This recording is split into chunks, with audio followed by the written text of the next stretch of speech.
Hi hello നമസ്കാരം welcome back to our channel. എന്നെ പോലെ മുളകിട്ട മീൻകറിയോട് ഒരിത്തിരി ഇഷ്ടം കൂടുതലുള്ള ആൾക്കാർ എത്ര പേരുണ്ട്? അങ്ങനെയുള്ളവർക്ക് വേണ്ടിയിട്ടുള്ളതാണ് ഈ വീഡിയോ.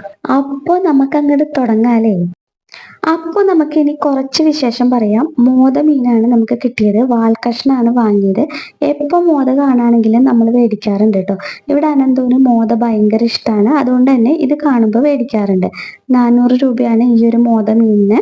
എന്തായാലും നമ്മളത് വാങ്ങി. പിന്നെ 50 രൂപയ്ക്ക് കൊഴിയാളയും കൂടെ വാങ്ങി. അപ്പോൾ ഇതിന്ന് കുറച്ചെടുത്തിട്ട് പൊരിക്കുന്നുണ്ടെന്ന്. പിന്നെ കൊഴിയാളേന്ന് കുറച്ചെടുത്തിട്ട് മുളകിട്ട് വെക്കുന്നുണ്ട്.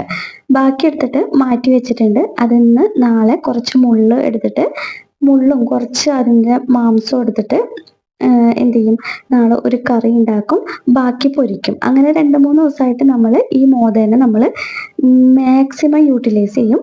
ബാക്കി നമ്മൾ വഴിയെ പറയാട്ടോ. സവോളയും തക്കാളിയൊക്കെ വാട്ടിയിട്ടാണ് നമ്മൾ കറി വെക്കുന്നത്. അപ്പോൾ ഗ്രേവി തിക്കായിട്ട് കിട്ടും ചെയ്യും. നമ്മൾ പാൻ വെച്ച് കൊടുക്കുക. പാൻ വെച്ച് കൊടുത്തിട്ട് എണ്ണ ചൂടാവുമ്പോൾ അതിലേക്ക് നമുക്ക് ആവശ്യമുള്ള സാധനങ്ങളൊക്കെ ഇട്ട് കൊടുക്കാം. അപ്പോൾ അതൊന്നും റെക്കോർഡായിട്ടുണ്ടായിരുന്നില്ല. ഇവിടെ സ്റ്റോറേജിൻ്റെ ഒരു ഇഷ്യൂ വന്നതുകൊണ്ട്, സ്റ്റോറേജിൽ സ്പേസ് ഇല്ല എന്ന് പറഞ്ഞിട്ടൊരു ഇഷ്യൂ വന്നതുകൊണ്ട് അത് റെക്കോർഡായിട്ടുണ്ടായിരുന്നില്ല. അതുകൊണ്ട് അത് കാണിക്കാൻ പറ്റിയില്ല കേട്ടോ. അപ്പോൾ ഞാൻ എണ്ണ ചൂടായപ്പം അതിലേക്ക് സവോളയും ഇഞ്ചി ഇട്ട് കൊടുത്തു. എന്നിട്ട് അത് ഇളക്കി കൊടുത്തുകൊണ്ടിരിക്കുകയാണ്. ഇതൊന്ന് അതിൻ്റെ പച്ചമണം മാറുമ്പോൾ നമുക്ക് ഇതിലേക്ക് പൊടികൾ ചേർത്ത് കൊടുക്കാം. പൊടിയായിട്ട് ഞാൻ ഇതിലേക്ക് മഞ്ഞൾപ്പൊടി, മുളക് പൊടി മാത്രമേ ചേർക്കുന്നുള്ളൂ. എരിവ് കൂടുതൽ വേണം എന്നുള്ളവർക്ക് എരിവുള്ള മുളക് പൊടി ചേർക്കാവുന്നതാണ്. അതല്ലെങ്കിൽ പച്ചമുളകിന്റെ എണ്ണം കൂട്ടാവുന്നതാണ്. ഞാനിവിടെ കുറച്ച് ഉലുവാപ്പൊടി കൂടെ ചേർക്കുന്നുണ്ട്. മല്ലിപ്പൊടി ഇഷ്ടമുള്ളവർക്ക് ചേർക്കാം, ഞാനിവിടെ ചേർക്കുന്നില്ല. ഇനി ഈ പൊടികളുടെ എല്ലാം പച്ചമണം പോകുന്ന വരെ നമുക്കൊന്ന് ചൂടാക്കിയെടുക്കാം.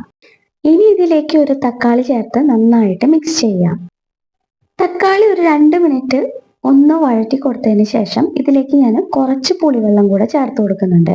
എന്നിട്ട് നന്നായിട്ടൊന്ന് യോജിപ്പിച്ചെടുക്കാം. എന്നിട്ട് ഇതൊന്ന് കുറച്ച് നേരം ഒന്ന് മൂടി വെക്കാം.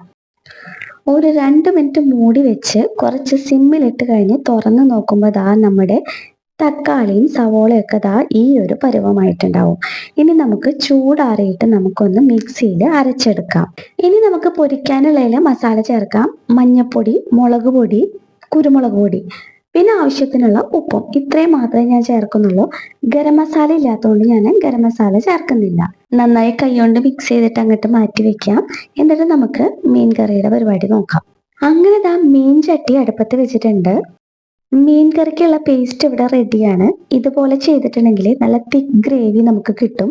അതുപോലെ തന്നെ നമുക്ക് നാളികേരം അരച്ചില്ലെങ്കിലും ആ ഒരു വിഷമം തീരുകയും ചെയ്യും. ആ ഒരു പേസ്റ്റ് ഞാൻ ചട്ടിയിലേക്ക് ഇട്ട് കൊടുക്കുന്നുണ്ട്. എന്നിട്ട് നമുക്ക് ആവശ്യത്തിനുള്ള വെള്ളവും ചേർത്ത് നമുക്കൊരു തിക്ക് ഗ്രേവി ആക്കി എടുക്കാം. ഞാനിവിടെ എനിക്ക് ആവശ്യത്തിനുള്ള വെള്ളം ചേർത്ത് കൊടുക്കുന്നുണ്ട്. അതിനുശേഷം പച്ചമുളകും കൂടെ ചേർത്ത് കൊടുക്കുന്നുണ്ട്. അപ്പോൾ ഈ കറി ഒന്ന് നന്നായിട്ട് തിള വന്നതിന് ശേഷം നമുക്കിതിൽ മീൻ ചേർത്ത് കൊടുക്കാം. അപ്പം മീൻ ആദ്യമേ ചേർത്ത് കൊടുത്താൽ എല്ലാവർക്കും അറിയായിരിക്കും, മീൻ പൊടിഞ്ഞു പോകും. ഒന്നാമത് ഭയങ്കര ചെറിയ മീനാണ്. അപ്പോൾ ആദ്യമേ നമ്മൾ ഇട്ട് കൊടുത്തിട്ടുണ്ടെങ്കിൽ എന്താ പറയുക, വറ്റി വരുമ്പോഴത്തേക്കും അതിങ്ങനെ ആകനെ എല്ലല്ല മുള്ളെന്നൊക്കെ ഇങ്ങനെ പറഞ്ഞു പോരും. അതുകൊണ്ട് നമ്മൾ തിള വന്നതിന് ശേഷം നമുക്ക് മീൻ ഇട്ട് കൊടുത്താൽ മതി. അപ്പോൾ ആവശ്യത്തിനുള്ള കറിവേപ്പില ഒക്കെ ഇട്ട് കൊടുക്കാം കേട്ടോ. ഉപ്പൊക്കെ ഉണ്ടോ എന്നൊക്കെ നോക്കുക. അതൊക്കെ പറയേണ്ട കാര്യമില്ലല്ലോ, അപ്പൊ അതൊക്കെ നോക്കാം കേട്ടോ. ഞാൻ അടച്ചു വെച്ചായിരുന്നു, കണ്ട തിള വന്നു. ഈ ഒരു തിള വരുമ്പോൾ നമുക്ക് ഇതിലേക്ക് മീൻ ഇട്ട് കൊടുക്കാം കേട്ടോ. ഇനി ഇത് നന്നായി വറ്റി വരുന്ന വരെ നമുക്ക് വെയിറ്റ് ചെയ്യാം. നമ്മുടെ ആവശ്യത്തിനനുസരിച്ച് വറ്റി വരുന്ന വരെ നമുക്ക് വെയിറ്റ് ചെയ്യാം.